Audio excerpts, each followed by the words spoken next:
Hello, this is Rad from RADACAD. In this video, I'm going to talk about what is the integration between Power BI and Excel and how these two tools can work together with some examples such as analyze in Excel and publish from Excel to Power BI. Let's see how it works.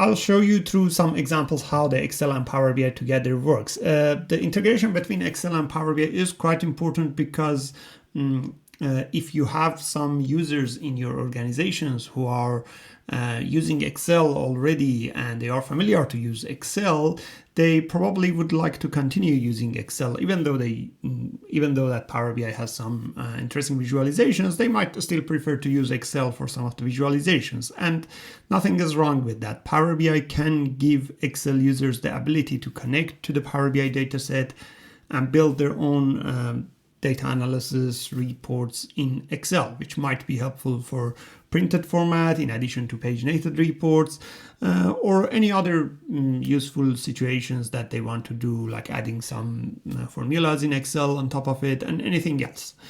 So the first way that this integration would work is through something called Analyze in Excel. When you are in Power BI website, you can connect to a dataset using something called Analyze in Excel. Now, this connection works either from the report or from the dataset. When you click on the three dots in there, there is an option to choose Analyze in Excel. So it doesn't matter if you are in a report or if you are in the dataset. In both options, you would have it. So if I go to a dataset and if I find a dataset to do the same, you'll see I have the same option to Analyze in Excel. When I click on it, it will go and create an Excel file in OneDrive for Business of your tenant. Now, if you don't have OneDrive for Business in your tenant, it will download that Excel file.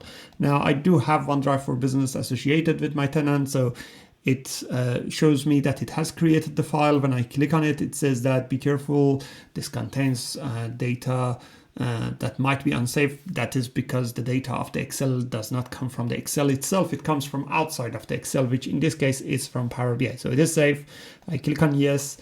Now what happens is that this Excel file will have a pivot table in it, and that pivot table has the ability to show the data from the Power BI dataset that I just came from. So you see these are the tables from that Power BI dataset, the dataset that I had over there, which was this POPs dataset, had 5 tables, and I can see all of those 5 tables, the columns from those tables. I can easily go and select any of these. Let's say, for example, I'll go and choose the store address, and it will show me the store address of all of these. I can also bring the state and city of these, so it will bring those.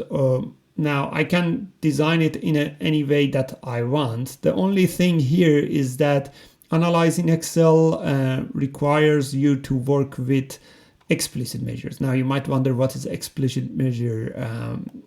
Explicit measure is a measure that you create in Power BI. For example, if I go to my Power BI desktop, you see here that I have a quantity field. Now this quantity field is just the normal quantity field that Power BI automatically summarizes it. You see this sum icon beside it. Because it's a numeric field, Power BI automatically summarizes it. And that's a good thing. Now, this is called implicit measure. Power BI behind the scene create the measure for me. So when I drag and drop it into the visual in Power BI, it automatically shows me the sum of the quantity instead of the quantity itself, which helps a lot in building reports, dashboards easier than rather than going and creating a measure for each aggregation. Now another way is that you can go and create your own measure by writing a DAX statement, which you can see here. I have a measure called sales, and that measure has this. This is called explicit measure. So explicit measure is a measure that you go and create yourself using your own DAX expressions. Now, the point for that is that Analyze in Excel does not understand explicit measure. It only understands implicit measure.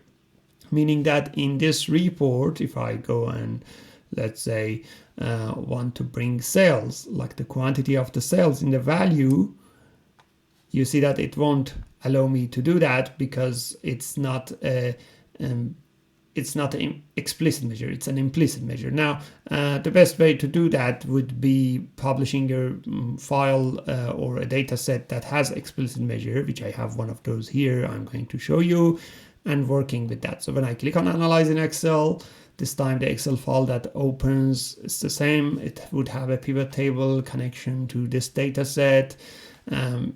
And it would be a live connection, by the way, so whenever your dataset updates here in Excel, you just refresh the data, you'll get up-to-date data. Now this one would give me the ability to use measure in the value side of my Excel report. So you see that here this comes as a measure. I'll drag and drop sales into the values, and you see this is the total sales. Now I can slice and dice the sales by, let's say, city. I can bring city in rows, and I can bring, let's say, something such as title in columns, or anything else I want to build. It's my Excel report. So this is called Analyze in Excel. And if you check the data connection, you can download this Excel file, you can check the data connection. It is connected to analysis services in Azure, which is where the Power BI dataset hosted.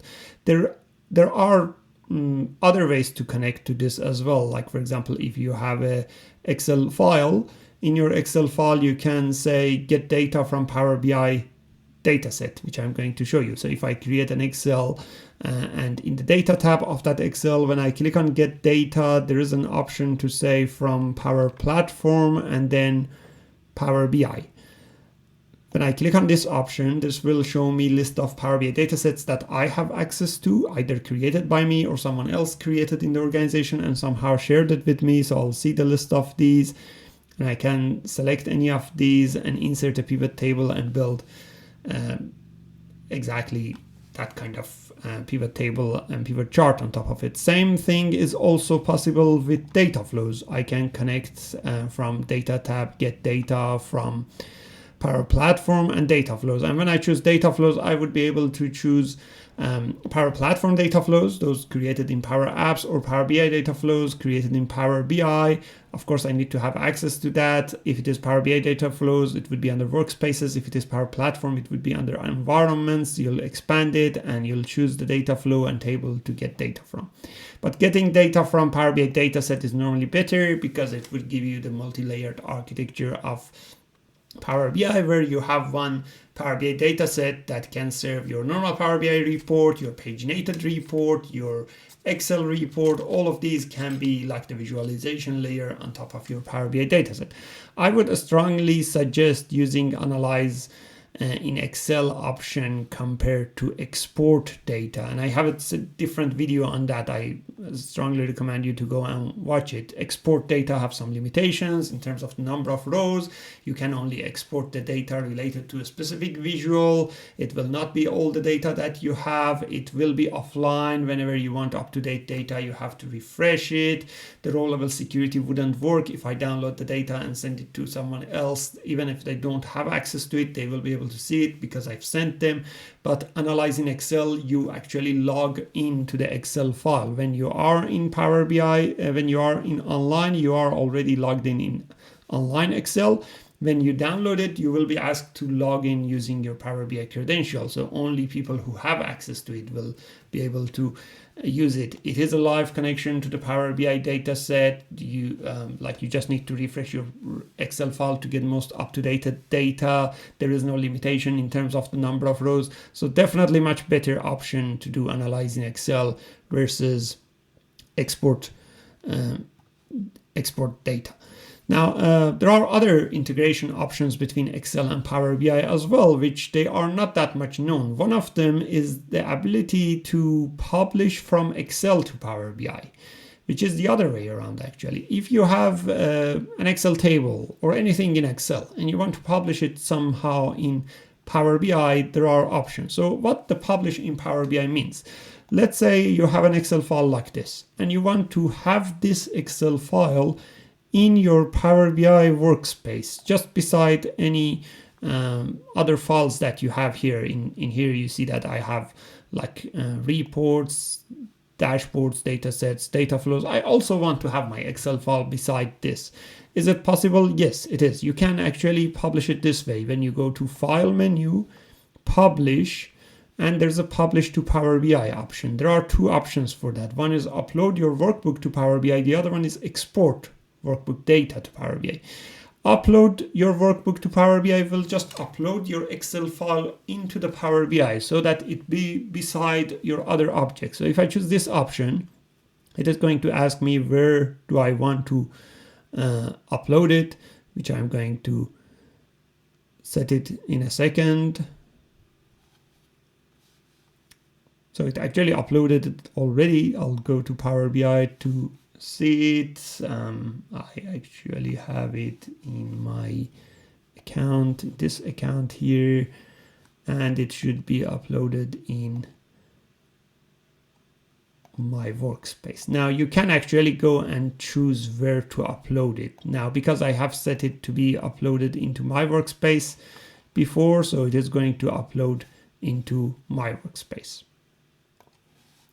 So because my Excel was connected to my other Power BI account, I think, yes, that is right. So it shows me in my other Power BI account. So this is my other Power BI account, and you see this Excel file is published just now over there. So it is still an Excel file.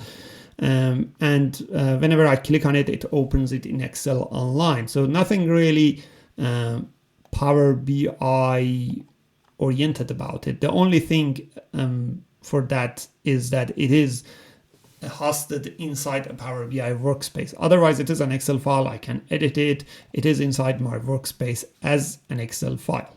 So that is just uploading your workbook. Another option is that when you have your Excel file, and if you have some data as a table format in your Excel file, then when you publish it, there is an option to export. And when you use this option, it actually exports that data as a Power BI dataset. So it will be actually like a Power BI dataset.